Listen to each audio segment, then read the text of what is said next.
제가 좋아하는 기독교 격언 중에 이러한 말이 있습니다. 우리의 신앙의 수준은 예배의 수준을 넘기지 못한다. 즉, 예배의 모습이 우리의 신앙의 모습, 수준을 보여준다는 것입니다. 저는 개인적으로 이 사부 예배에 참석하는 성도님들이 신앙 수준이 가장 높다라고 생각합니다. 왜냐하면 점심 먹고 가장 졸린 시간에, 그리고 오전 예배 드리고 집에 돌아가도 아무도 뭐라고 하지 않는데도 불구하고 지금 이 자리에 나와서 예배하고 있는 여러분들이 굉장히 신앙의 수준이 높다라고 생각이 듭니다. 우리 그 높은 수준을 가지고 이 시간 하나님 앞에 온전한 예배를 드리시기를 주님의 이름으로 간절히 소망합니다. 우리 사랑하는 성도 여러분은 예배를 드리고 나서 혹시 이런 말을 해본 적 있습니까? 오늘 예배는 별로였습니다. 찬양도 내 취향이 아니었고 설교도 좀 지루했습니다. 오늘은 아무 느낌도 없었고 예배드렸는데 뭔가 받은 게 없는 것 같습니다 라는 말입니다. 또 한편으로는 오늘 예배가 너무 좋았습니다. 찬양도 은혜롭고 제게 딱 맞는 말씀이었습니다 라고 이러한 말을 해보신 적 있냐는 것입니다. 그런데 이 말들에는 공통점이 한 가지 있습니다. 무엇이냐면 모두 나를 중심으로 예배를 평가하고 있다는 것입니다. 내가 무엇을 느꼈는지, 내가 무엇을 받았는지, 그리고 내가 만족했는지가 이 예배의 기준이 되어버린 것입니다. 그런데 한번 질문해 보기 원합니다. 이 예배의 주인공은 누구십니까? 하나님이십니다. 예배는 누구를 위한 것입니까? 하나님이십니다.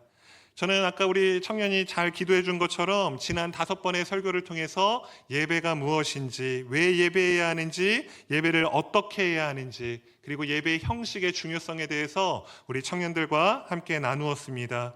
오늘 이 시간에는 그 내용을 한번 총정리하는 시간을 가지려고 합니다. 오늘 이 시간 예배의 참된 의미를 발견하시고 진정한 예배자로 살아가시는 우리 영광교회 모든 성도 여러분 되시기를 주님의 이름으로 간절히 축복합니다. 그렇다면 먼저 예배란 무엇인지를 생각해 보겠습니다. 여러분, 이 예배가 영어로는 월십이라는 단어인데 두 가지 단어가 이렇게 합쳐진 단어입니다. 월스는 가치라는 뜻이 있고 뒤에 쉽은 직분이라는 뜻입니다. 즉 이것을 합치면 가치를 인정하다, 합당한 존경을 드리다라는 뜻이 이 예배라는 단어에 들어있는 것입니다. 즉 다시 말해서 하나님께서는 예배를 받으실 만한 가치가 있다는 것을 선포하는 것, 하나님께 영광과 존귀와 찬양을 올려드리는 것이 바로 예배라는 것입니다. 여기서도 중요한 것은 무엇이냐면 예배의 초점이 나에게 있지 않다는 것입니다. 예배는 내가 무엇을 받느냐가 아니라 내가 무엇을 하나님께 드리냐라는 것입니다. 다시 말해서 내가 얼마나 만족했느냐가 아니라 하나님께서 영광을 받으셨느냐가 예배의 핵심이라는 것입니다. 그런데 언제부턴가 우리는 예배를 드리고 나서 이렇게 생각하게 되었습니다. 오늘 예배에서 내가 뭘 받았지? 은혜를 받았나? 감동을 받았나? 위로를 받았나? 이런 생각을 너무나 쉽게 한다는 것입니다. 물론 받는 것이 나쁘다는 것이 아닙니다. 하나님은 예배를 통해서 우리에게 은혜를 부어주십니다. 그러나 그것이 예배의 목적이 되면 안 된다는 것입니다. 받기 위한 목적으로 예배를 드리면 우리는 예배의 소비자가 될 가능성이, 위험이 굉장히 높습니다. 여러분, 소비자가 하는 게 무엇입니까? 물건을 사고 그거에 대해서 평가하고 판단합니다.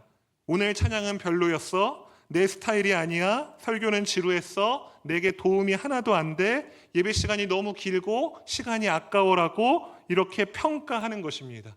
여기 이 평가에도 역시나 모두 기준이 나에게 있습니다. 내 취향, 내 필요, 내 만족에 따라서 평가하고 판단하는 것입니다.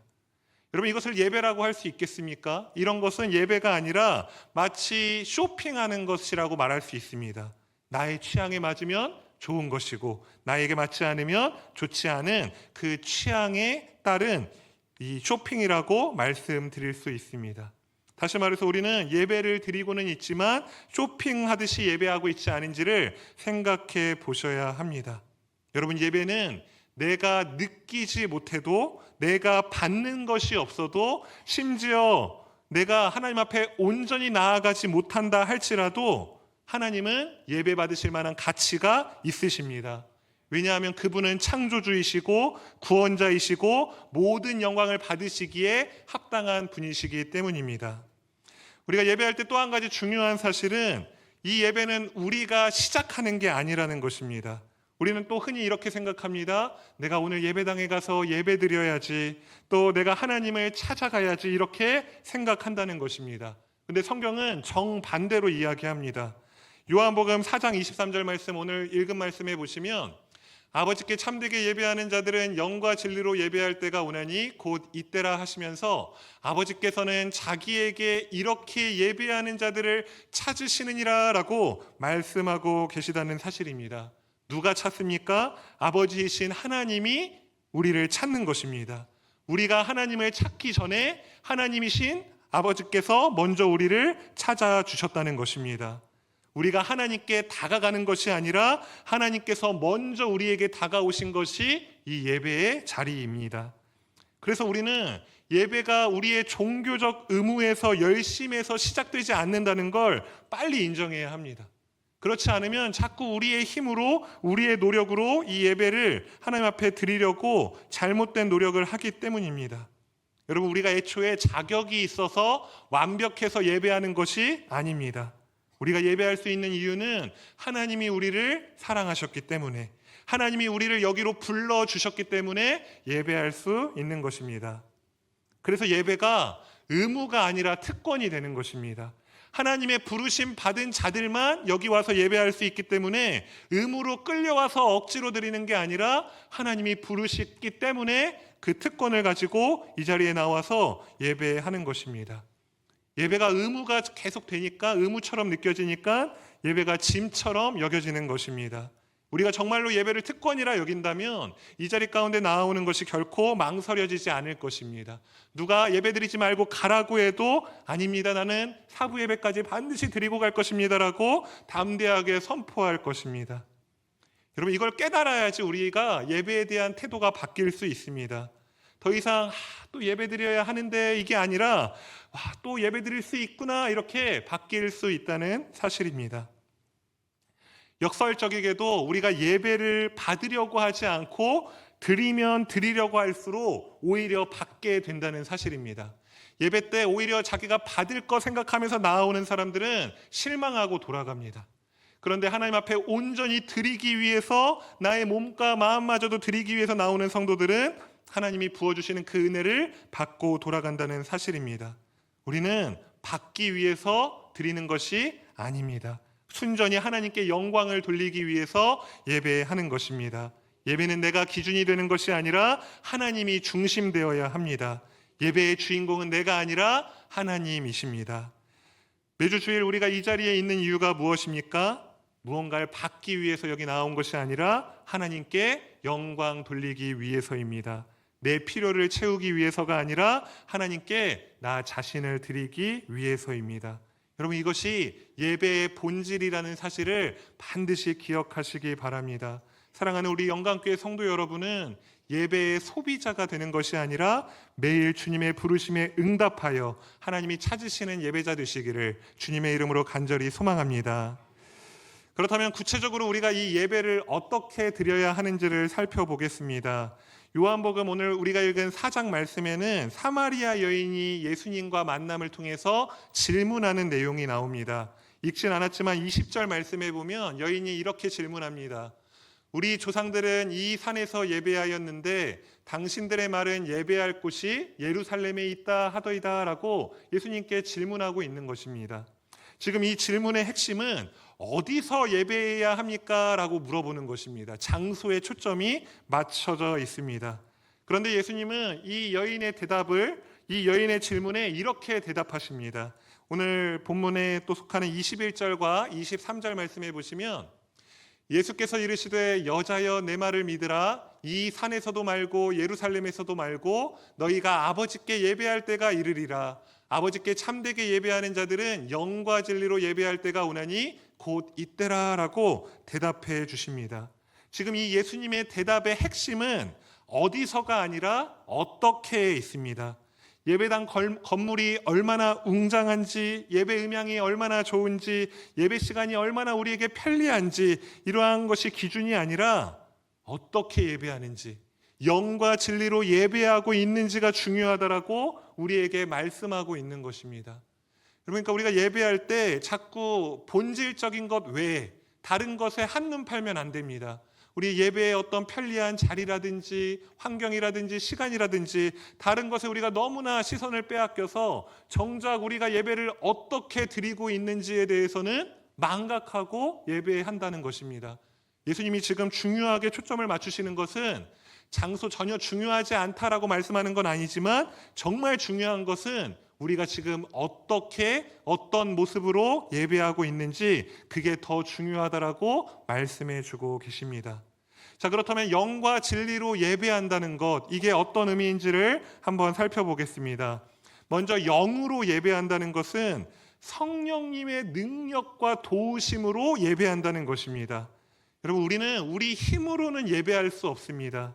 성령께서 우리 안에 역사하셔서 도와주셔야만 참된 예배를 드릴 수 있다는 사실입니다. 로마서 8장 26절에 이렇게 고백합니다. 이와 같이 성령도 우리의 연약함을 도우시나니 우리는 마땅히 기도할 바를 알지 못하나 오직 성령이 말할 수 없는 탄식으로 우리를 위하여 친히 간구하시느니라. 아멘. 여러분, 우리는 너무나 연약한 존재들 아닙니까? 예배하기로 다짐하고 이 자리에 나왔지만 또 집중력이 흐트러지고 다른 생각 들고 하나님의 말씀을 잘 듣지 못하는 사람들이 바로 우리 아닙니까? 그래서 우리는 성령님의 도우심이 없이는 온전한 예배를 드릴 수 없다는 것입니다. 예배 때마다 우리는 성령님의 도우심을 구하며 예배의 자리에 나와야 합니다.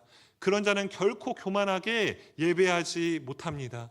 그 성령의 도우심을 구하는 자는 벌써 예배의 시작 때부터 낮아짐으로 하나님의 도우심으로 말미암아 예배를 드린다는 사실입니다. 그런 자들이 예수님이 주시는, 하나님이 주시는 그 은혜를, 예배의 은혜를 온전히 누리게 되는 것입니다. 오늘 이 예배 자리에 나올 때 성령님의 도우심을 간구하며 나오셨습니까? 아니면 그냥 습관처럼 시간이 되어서 이 자리에 그냥 나오셨습니까? 우리는 어떤 예배든지 상관없이 모든 예배 자리 가운데에서 가장 먼저 성령님의 도우심을 구해야 합니다. 주님, 오늘 제 힘으로는 이 예배를 온전히 드릴 수 없습니다. 성령 하나님의 도우심이 있어야만 온전한 예배를 드릴 수 있습니다라고 간구하는 것입니다. 두 번째로 진리로 예배한다라는 것은 여기 안에는 두 가지 의미가 있습니다. 첫 번째로는 하나님의 말씀인 진리에 의해서 예배한다는 것입니다. 여러분, 우리는 예배 드릴 때 그냥 내 마음대로 내 취향대로 하고 싶은 대로 예배하면 안 됩니다. 성경에서는 분명하게 예배를 어떻게 해야 하는지 말씀하고 있습니다. 그러니까 우리는 이 성경을 기초해서 이 기준을 가지고 예배해야지 그냥 내 방식을 가지고 내 마음대로 예배하면 안 된다는 것입니다.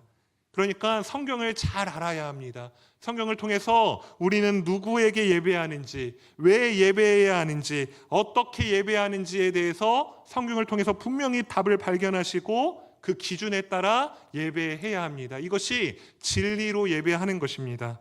두 번째 의미는 우리의 진실한 마음으로 예배한다는 뜻입니다. 시편에 보면 다윗이 이런 고백을 합니다. 중심의 진실함을 원하시나이다. 하나님은 우리의 겉모습이 아니라 우리의 마음의 중심을 보신다는 것입니다.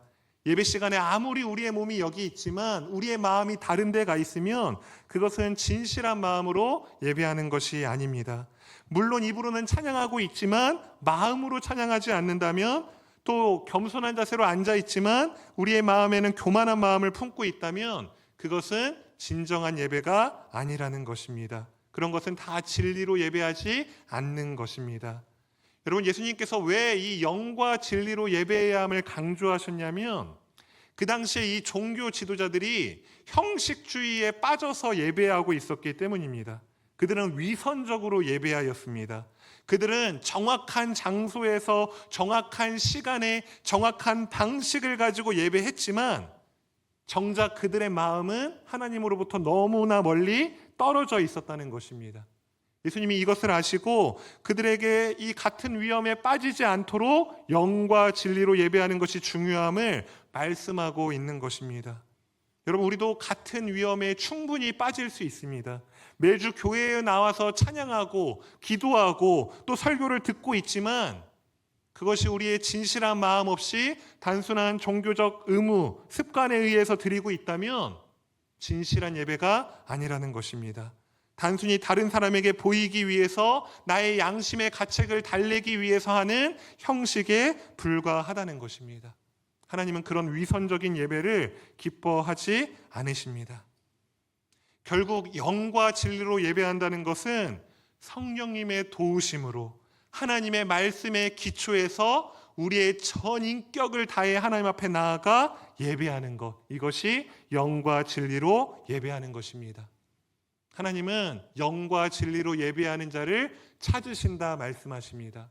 우리는 예배할 때마다 주님 앞에 겸손히 나와서 성령님의 도우심으로 하나님의 말씀에 기초하여 우리의 온 마음 다하여서 하나님을 예배해야 합니다. 그런 예배자를 하나님은 우리 영광교회 가운데에도 찾고 계십니다. 그러므로 우리 영광교회 성도 여러분이 이렇게 하나님이 찾으시는 예배자와 같이 하나님 앞에 겸손히 말씀에 기초하여 전 심을 다하여 예배할 수 있게 되기를 주님의 이름으로 간절히 소망합니다. 아멘.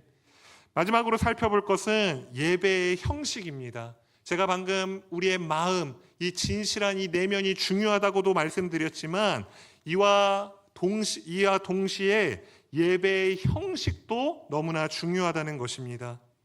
우리는 가끔 이 형식을 고리타분한 것으로 여길 때가 있습니다. 형식을 지키는 것은 시대에 뒤떨어지는 것이라 여기기도 합니다. 그래서 형식이 꼭 중요합니까? 우리 마음이 더 중요하죠. 이렇게 말하기도 합니다. 여러분, 그런데 이것은 예배의 형식이 얼마나 중요한 의미를 담고 있는지를 모르기 때문에 하는 말입니다. 물론 마음이 중요한 건 맞지만 예배의 형식을 무시할 수 없다라는 것입니다. 여러분, 오늘 주보를 다 갖고 계십니까? 우리 영광교회 주보에 보시면 예배의 순서가 잘 나와 있습니다. 여러분, 이 예배의 순서가 그냥 아무렇게 짜여진 것이 아닙니다. 여러분, 예배의 순서를 보시면 임내송과 예배 기원이 있습니다. 이 시간은 우리가 하나님 앞에 부름받아 나와서 우리의 마음을 주님께 여는 시간입니다. 그리고 예배의 이 임내를 지나서 우리의 죄를 회개하는 참회 기도 시간이 있습니다. 우리가 한 주간 지었던 그 모든 죄악들, 우리의 인생의 죄악들을 주님 앞에 털어놓고 회개하는 시간입니다. 그 시간 뒤에는 용서 확증의 말씀을 통해서 예수 그리스도의 은혜로 말미암아 우리의 죄가 용서되었음을 선포하여 주십니다. 그리고 말씀 시간을 통해서 하나님의 지혜와 은혜를 우리에게 말씀해 주시고 찬양과 기도의 시간을 통해서 우리는 그 말씀에 응답하고 또 헌금으로 우리의 신앙을, 헌신을 고백하곤 합니다. 또 마지막으로 이 축도의 시간을 통해서는 하나님께서 우리를 다시 세상으로 보내셔서 말씀대로 살아갈 것을 우리를 권면하시고 선포하는 것이 이 예배의 순서에 담겨있는 의미라는 사실입니다.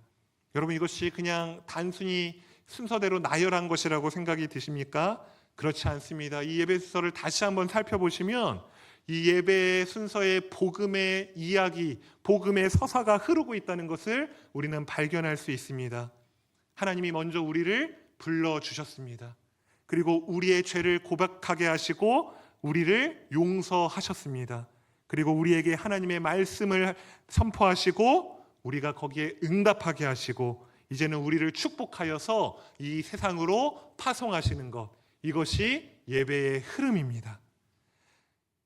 이 예배 순서에 복음의 내용이 담겨 있다는 것, 우리가 이것을 반드시 기억하고 예배의 형식을 맞춰 예배해야 한다는 것입니다. 그런데 정말로 안타까운 것은 이 예배의 흐름, 이 예배의 순서, 복음의 이야기를 방해하는 일들이 간혹 일어난다는 사실입니다. 제가 지난주에 청년들에게도 굉장히 강조한 이야기인데, 우리가 이 예배를 이 복음의 이야기로 여기지 않으니까 그냥 습관처럼 예배드릴 때가 많이 있습니다. 어떤 것입니까? 찬양이 다 끝나고 말씀이 시작될 때 되어서 올라오는 것입니다. 그리고 아직 축도가 끝나지 않았는데 미리 예배를 나가는 경우도 있습니다. 또 가장 제가 설교하는 자로서 당황스러울 때가 언제냐면 설교 중에 이 핸드폰 벨이 울릴 때입니다. 이 벨이 울리면 갑자기 집중력이 흐트러지고 또 예배의 분위기가 흐트러지는 경험을 하게 됩니다.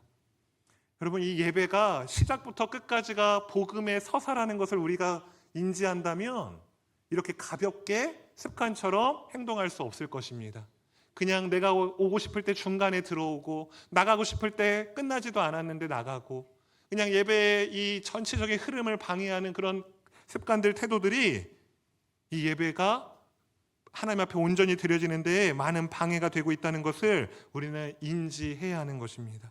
그래서 우리 청년들에게도 예배 때 왔다 갔다 하지 말아라. 쉽게 그냥 예배 때 뭐 커피 마실 거 그냥 쉽게 가지고 들어오고 그렇게 하지 말아라, 이렇게 강조하였습니다. 여러분, 예배는 예수님의 복음이 우리에게 선포되는 시간입니다. 시작부터 끝까지 한 순서도 예외 없이 하나님이 계획하시고 짜 놓아주신 은혜의 시간입니다. 그러니까 우리는 어떤 한 순서도 한 시간도 가볍게 여기지 말아야 합니다. 바울이 고린도전서 14장 40절에 이렇게 고백합니다. 모든 것을 품위 있게 하고 질서 있게 하라. 예배의 형식을 강조한 말씀입니다. 예배를 그냥 가볍게 여겨서는 안 된다는 것입니다. 물론 마음이 중요하지만 이 예배의 형식, 하나님의 은혜를 담을 수 있는 이 형식 또한 중요하다는 것을 우리 성도 여러분이 기억하시기 바랍니다. 여러분, 이 강둑이 없으면 흘러가는 물이 그냥 흩어져서 사라지지만 강둑이 있으면 물이 힘차게 목적지까지 흐를 수 있습니다. 예배의 형식은 이 강둑과도 같습니다. 형식이 있기에 하나님의 은혜가 우리에게 흘러 들어올 수 있습니다. 하나님의 은혜가 우리의 삶까지 흘러나아갈 수 있는 것입니다. 이제 말씀을 정리하도록 하겠습니다. 사랑하는 성도 여러분, 본래 우리는 하나님 앞에 온전히 예배할 수 없는 존재였습니다. 왜냐하면 거룩하신 하나님과 우리 사이에는 큰 간격이 있었기 때문입니다. 그런데 우리가 지금 이 자리에서 하나님을 예배할 수 있는 이유가 무엇입니까? 바로 요한복음 14장 6절에서 이렇게 말씀하십니다. 예수께서 이르시되 내가 곧 길이요 진리요 생명이니 나로 말미암지 않고는 아버지께로 올 자가 없느니라. 아멘. 무슨 말씀입니까? 예수님이 아니고는 우리가 하나님께 나아갈 수 없다는 것입니다. 예수님이 아니고는 우리가 예배할 수 없다는 것입니다. 예수님이 아니었으면 우리가 지금 이 자리에 앉아 있을 수 없다는 것입니다. 예수님의 십자가가 그 길을 열어주셨습니다. 예수님께서 십자가에서 죽으셨을 때 성소의 휘장이 위에서 아래로 쫙 찢어졌습니다. 지성소로 가는 길이 열린 것입니다. 예수님의 십자가의 그 은혜가 우리가 이 성소로, 이 지성소로 담대히 나아갈 수 있도록 열어주신 것입니다. 그래서 히브리서 기자는 4장 16절에서 이렇게 고백합니다. 우리 한번 다 같이 읽어보도록 하겠습니다. 시작. 우리는 긍휼하심을 받고 때를 따라 돕는 은혜를 얻기 위하여 은혜의 보좌 앞에 담대히 나아갈 것이니라. 아멘. 여러분, 성경은 우리의 자격으로 예배하는 것이 아니라고 말합니다. 오직 예수 그리스도의 공로로 예배하는 것입니다. 우리의 의로움이 아니라 예수님의 의로우심으로 예배하는 것입니다. 우리가 완벽해서가 아니라 하나님이 완전하시기에 우리가 예배하는 것입니다. 그래서 우리가 기도할 때마다 예수님의 이름으로 기도합니다, 이렇게 고백하는 것입니다. 무슨 고백입니까? 나는 자격이 없지만 예수님께서 나를 위해 이 길을 열어주셨기에 내가 기도하고 예배하는 것입니다라는 고백과 마찬가지입니다. 우리가 매주 이 자리에서 예배할 수 있는 것 너무나 큰 은혜입니다. 우리가 찬양할 수 있는 것, 기도할 수 있는 것, 하나님을 아버지로 부를 수 있는 것, 이 모든 것이 예수님을 통해서 가능해진 것입니다. 이 은혜를 우리 영광의 가족 여러분도 누리시고, 또 이것들을 우리 오늘 또 새생명 전도축제를 하였는데 아직 하나님을 알지 못하는 그 영혼들에게도 이 은혜를 전달해 주시는 귀한 통로 되시기를 간절히 소망합니다. 제가 설교 서두에 우리 신앙의 수준은 예배의 수준을 넘지 못한다고 말씀드렸습니다. 여러분, 예배가 그냥 특별한 예배 때만 나오는 것이 아니라 우리 영광교회에 많은 예배들이 있습니다. 새벽 기도회, 수요 기도회, 금요 기도회, 또 주일 예배까지 많은 예배들이 있는데 예배에 더욱 힘써 나오시기 바랍니다. 우리가 그냥 단순히 주일 예배 한 번 나오면 우리의 신앙이 결코 성장할 수 없습니다. 예배에 나오는 만큼, 그 예배를 우리가 영과 진리로 진심으로 하나님 앞에 드리는 만큼 우리의 신앙도 성장하게 되어 있습니다. 우리 영광교회 모든 가족 여러분이 이 예배의 성공자가 되어서 하나님 앞에 온전한 예배를 드리시고 또 우리 주변의 이웃들에게도 이 예배의 은혜를 전달해 주시기를 주님의 이름으로 간절히 축복합니다. 아멘. 이 시간 기도하겠습니다. 하나님 아버지, 우리를 부르시고 초대해 주셔서 감사합니다. 자격이 없는데도 예수 그리스도를 통해 주님께 나아갈 수 있게 하신 것 감사합니다. 더 이상 우리가 예배의 소비자가 아니라 주님이 찾으시는 예배자가 되게 하여 주시옵소서. 받으려는 자가 아니라 드리는 자가 되게 하여 주시옵소서. 감사드리며 예수님의 이름으로 기도합니다. 아멘.